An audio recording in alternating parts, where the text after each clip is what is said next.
केरल के सम्माननीय राज्यपाल माननीय आरिफ मोहम्मद खान जी, आज की इस सभा के अध्यक्ष पद्मश्री राजेश्वर आचार्य जी, यहाँ उपस्थित कई सारे विद्वान, वर्तमान भूतपूर्व कुलपति, कई आध्यात्मिक क्षेत्र के बहुत ही महत्वपूर्ण व्यक्तित्व, श्रद्धेय व्यक्तित्व और कुछ वरिष्ठ गुरुजन्य प्रोफेसर को लोगों को भी मैं देख रहा हूँ। श्रीमान कपिल कपूर जी बैठे हैं, कंचन गुप्ता जी वरिष्ठ पत्रकार वो भी बैठे हैं। तो वैसे तो काशी अपने आप में मतलब विद्वानों का ही एक शहर है। तो सभी को वंदन, सभी को अभिवादन, प्रणाम।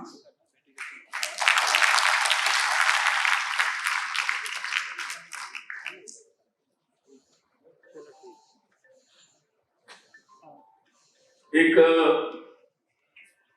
विशेष प्रकार के उत्सव का आयोजन आज से प्रारंभ हो रहा है और लगातार 3 दिन तक ये उत्सव चलेगा, शब्दों का उत्सव।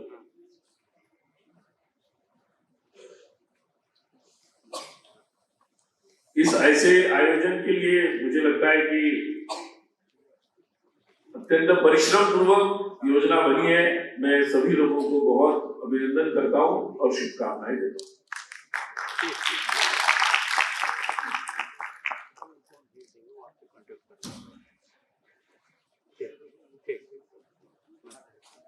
मैं यहाँ आते आते कुछ सोच रहा था कि वास्तव में अभी ये क्या आने वाला समय भारत का समय है। अभी जो चल रहा है वो समय भारत की विशिष्ट भूमिका का समय है और जितने भी विचार मन में आ रहे थे ऐसा लग रहा था कि वास्तव में ये भारत का समय है और भारत की विशिष्ट भूमिका का भी समय है।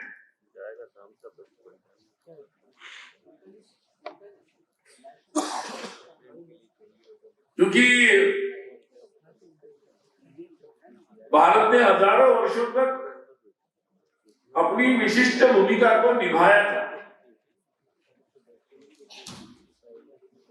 कुछ वर्षों के अंतराल के बाद पुनः एक बार जनमानस में ऐसा उत्साह आया है और ये ऐसा अनुभव में आता है कि ये पुनः भारत के उदय का समय है।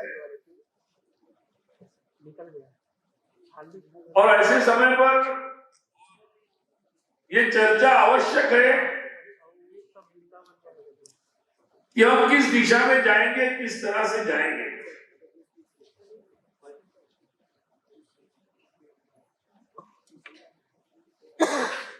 कि काशी में हम बैठे हैं, कहते कि अगर आपको ऊंचाइयों पर जाना है तो आपने भ्रम पहले तोड़ना पड़ता है।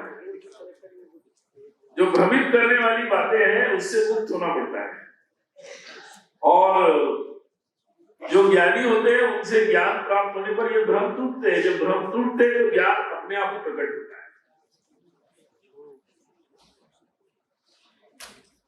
तो भारत के ज्ञान को अगर प्रकट होना है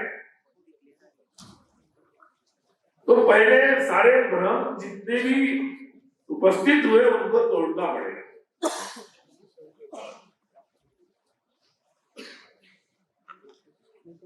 भारत क्या है, भारत कब बना, कैसे बना, इसका उद्देश्य क्या बना, इसका वर्तमान क्या है, इसका इतिहास क्या है, इसके संदर्भ में जितने भी भ्रम फैलाए गए उससे मुक्त होना पड़ेगा। उससे मुक्त होकर स्पष्ट रूप से समझना होगा। मुझे लगता है कि ये हमारे अपने आंखों से देखने का समय है। बीच में कुछ ऐसे वर्ष गए कि हमारे यहाँ एक अभ्यास सा हो गया कि दूसरों की, विदेश की आंखों से देखो। जीवन के हर क्षेत्र की तरफ उन्हीं आंखों से देखने का एक अभ्यास सा हो गया, और उस कारण से भी कई भ्रम उत्पन्न होते हैं। आज मुझे लगता है कि अपने अनुभूति से, अपने अनुभव से, अपने अनुभव से समझने का समय, और इस दृष्टि से ये काशी का शब्दोत्सव जो है वो उस दृष्टि से मार्गदर्शक सिद्ध होगा, ऐसा मेरा विश्वास है।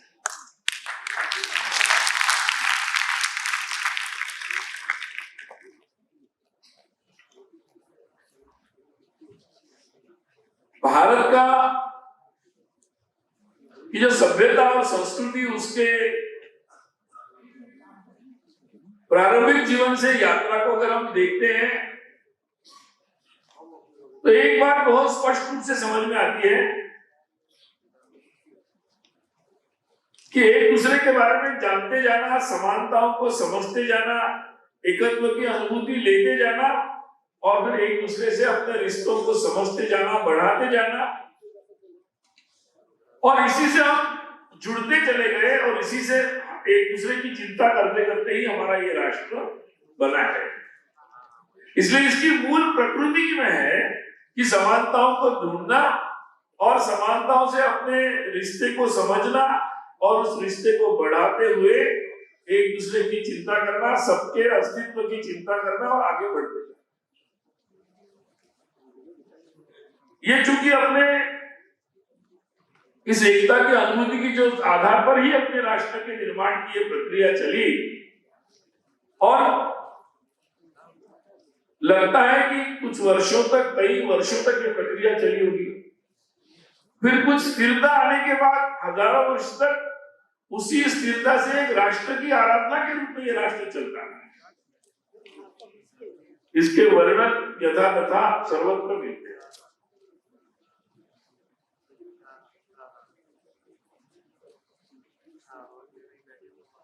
और इसका लाभ पूरे दुनिया, विश्व को भी हुआ, क्योंकि कोई एक राष्ट्र इस आधार पर बनता है, वो समृद्ध होता है, सुख शांति से रहता है, तो पूरे विश्व को भी इसकी अनुभूति होती है, और पूरा विश्व शांति का अनुभव करता है। ये समय भी विश्व में रहा, और ये एक दिन में, 2 दिन में नहीं हुआ, ये हजारों वर्षों की साधना की बात है। और इसीलिए कुछ समय के लिए जरूर कुछ भ्रम अपने देश में उत्पन्न हुए पिछले कुछ वर्षों में, और जिसके कारण विद्वान भी कुछ भ्रमित हुए। जब कुछ विद्वान भी भ्रमित होते हैं तो उनकी क्षमता ज्यादा होती है, और फिर ऐसे विद्वानों ने अपने भ्रमित शिष्य भी तैयार किए। और लेकिन ये परंपरा अपने देश में बहुत बड़ी नहीं है, छोटी है। इसके बारे में चिंता जरूर करनी चाहिए, लेकिन चिंतित होने की आवश्यकता नहीं। देश के स्वाधीनता के पूर्व ही इसकी चिंता हमारे देश के राष्ट्रीय विचार के लोगों ने प्रारंभ कर दी,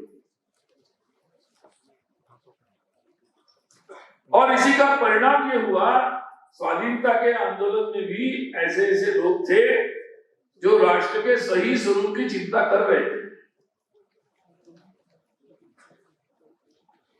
इसलिए वो स्वभाषा, स्वधर्म, स्वदेशी, स्व के बारे में बात कर रहे थे।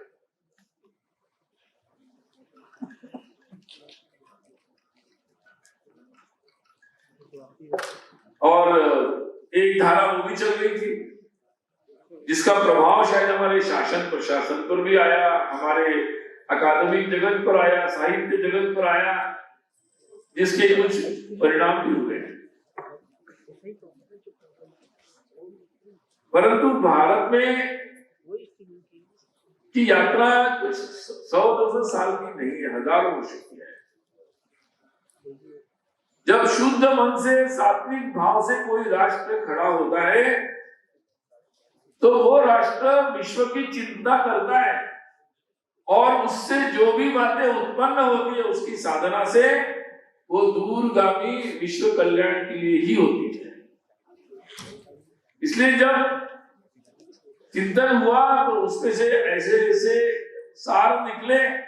एक साल का नाम आयुर्वेद बना, एक साल का नाम योग बना, ऐसे कितने सारी बातें उस साधना से उत्पन्न हुई और वो स्थायी रूप से विश्व कल्याण के कार्य में। और इसलिए भारत के ज्ञान का मूल सार ही विश्व कल्याण है। उस ज्ञान की आज के समय में भी विश्व को आवश्यकता है। कल ही मैं चेन्नई में था। चेन्नई में मैंने कुछ प्रश्न पूछे जा रहे थे, एक कॉन्क्लेव में था, तो वहां में यही बात कह रहा था कि दुनिया के कई सारे आज विकास की चर्चा हो रही है, नए ज्ञान की भी चर्चा हो रही है।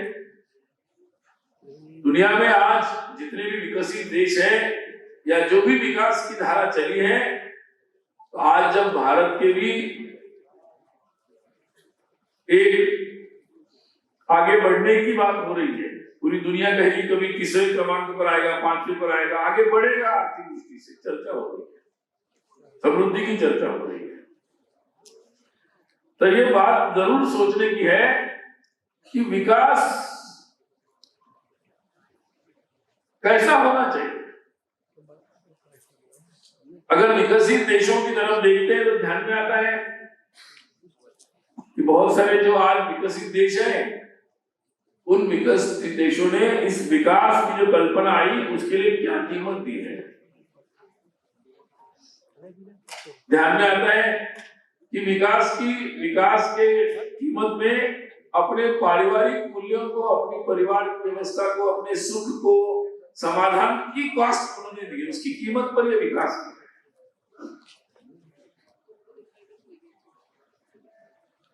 विकसित देशों के हाथ रहना पड़ता है उनको, उसके कारण बहुत सारी असुविधाएं और बहुत सारे परिणाम हैं। और मैं एक ही उदाहरण दे रहा हूं, पूरी अगर विकसित देशों की हम एक इस तरीके से आंकड़े देखेंगे कि वहां डिप्रेशन कितना हो रहा है और क्या क्या हो रहा है, तो हमें ध्यान में आएगा कि इस तरीके के विकास की कीमत भी चुकाई गई है।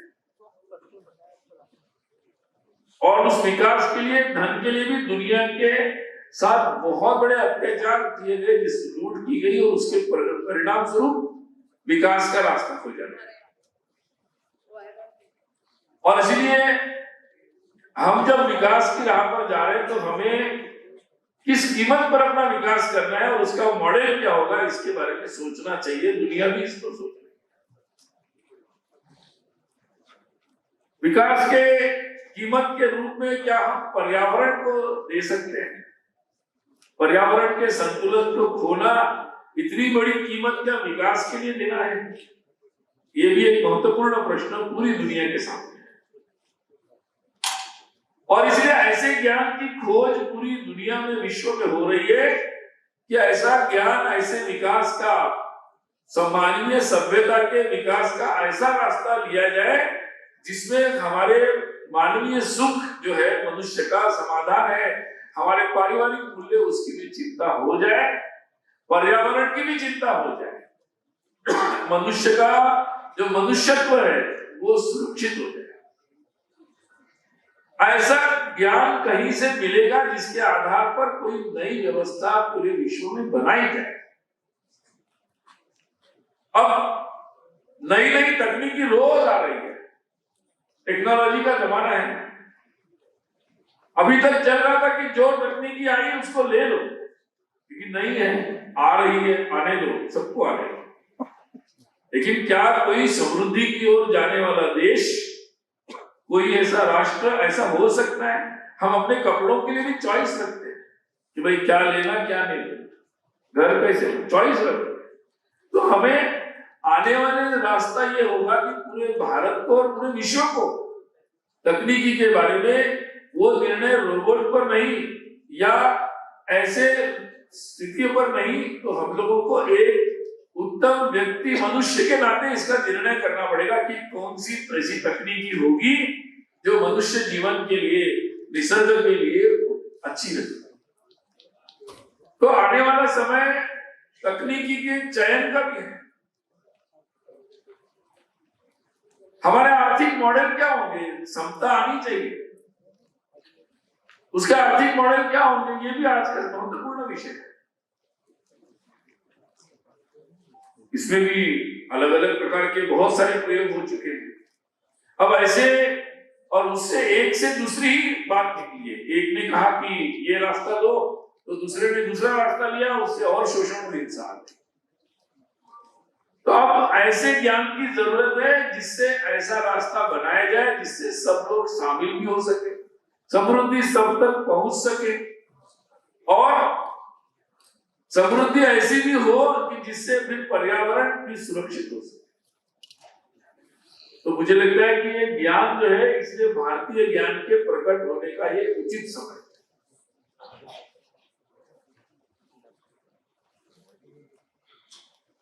और इसलिए आज पूरे विश्व के सामने मनुष्य सभ्यता कैसी हो, ये जो एक महत्वपूर्ण प्रश्न आया हुआ है, जिसको टुकड़ों टुकड़ों में लोग चर्चा कर रहे हैं, परंतु एक समग्र चर्चा की दिशा देना आवश्यक है।